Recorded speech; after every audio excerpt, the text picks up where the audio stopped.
In PowerPoint, Presenter View is a great way to view your notes and see your upcoming slide while giving a presentation.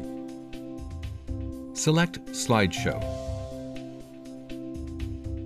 Make sure Use Presenter View is selected and choose which monitor you want your presentation to appear on. This method requires more than one monitor.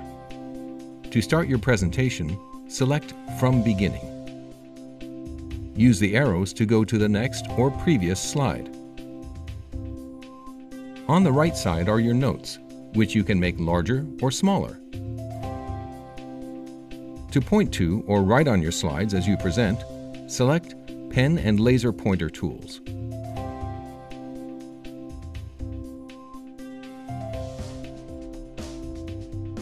If you need to jump to a specific slide, select See All Slides and choose the slide thumbnail you want. To view a detail in a slide, select Zoom into Slide and then point to the part you want to see. To hide or unhide the current slide, select Black or Unblack Slideshow. Select Toggle Subtitles to turn subtitles on or off during your presentation. You'll notice on this slide that we've been able to generate renewable energy for almost 150 years. When you're done presenting, select End Slideshow.